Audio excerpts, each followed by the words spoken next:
Mbakulisa nnyo okutuuka ku lunaku lwa paalisi yammwe luno.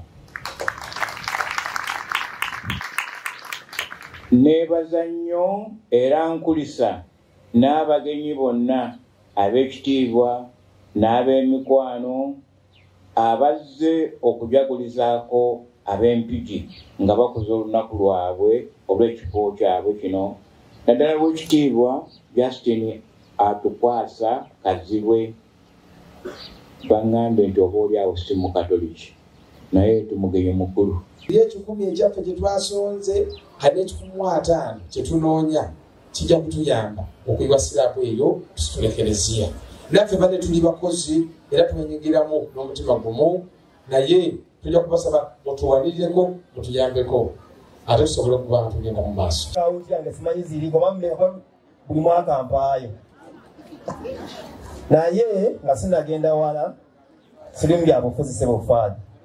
Saagala bagamba nti ngenda kujja nvuganye ku kifo ky'omubaka wa Parliament Mawokota North. Sigenda kukyogera olwaleero, naye kwaya nga bulijjo sinza kuba nga sibakuteeko mu ngalo. Kwaya mujje bakateeko mu ngalo. Ow'ekibbo asembere, nteekemu kaashe emitwalo 3 byange bya buliwo byakusuubiza. Bannabyabufuzi boogera nnyo n'ava n'okuza nti ki ekibadde muno. Ssebufaadi ebyange ebyaki byalaali mitwalo 3 gaago ga buliwo ezo 10 zino 2 bannange oyinza okugamba nenkuyambako zino 3 ez'obuliwo. Busuulwa John ayagala entebe ey'omubaka wa Parliament Mawokota North 26. Tobbanga toyombanga towayirizanga n'olwekyo amateeka ago tewali gatakwatako. N'olwekyo ekituleeta mu bantu bano community tubeere nga basobola okuluŋŋamya bwe baba abantu nga batebenkevu, tubanga naffe ng'abakulembera abantu tetulina buzibu gye buli. Kyekituleeta bwe wabaawo omukolo nga gwa Eklezia oba kkanisa batuyambako mu kuteekateeka abantu baffe obulungi.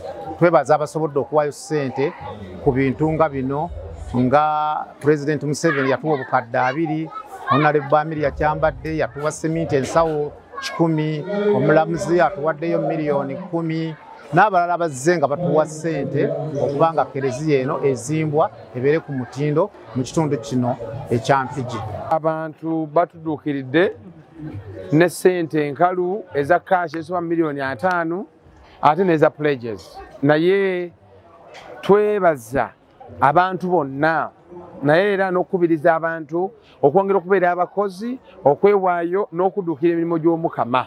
Ebigo bino gye tubeera, gye tusula, gye tuwangaalira byaffe, ffe bafaaza bwe tujja mu kitundu tubakunga ne tubayamba bakulemberamu nga bwe nkoze ku bakristo bange ab'Empigi.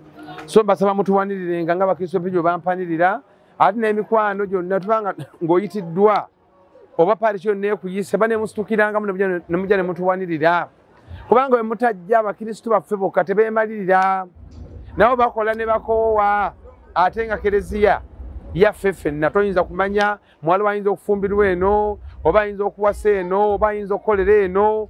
So buli wooli wonna zimba ennyumba y'Omukama. Ebintu ebyo n'okubyogerako mpulira ensonyi byogerako, kubanga tetumanyi oba betugamba baba biwulira oba tebabiwulira. Kati oluusi tumala budde bwaffe nga tubagamba mukole kino nga ndowooza bo balina okwesalirawo nti affe twagala kukola kino, mwe bafaaza mugambe bye mugamba batukole bino. Naye kyannaku nnyo eggwanga lyaffe okugenda mu maaso bwe lityo nga lirimu ebintu by'enkula ng'eyo, ne twewuunya abatukulembera oba bo baakutondebwa batya oba balowooza batya oba bankula ki, naffe situmanyi bumanya. Naye tubasabira Katonda yamanyi kyasobola okubakolera, yamanyi amagezi ge mwetaaga alina okubawa, musobole eggwanga lyaffe likulembera mu ngeri entuufu, naffe ngetweyagaza. Naye fonnaawo buli muntu yenna bw'afuna visa eva wano bamukolera ne pate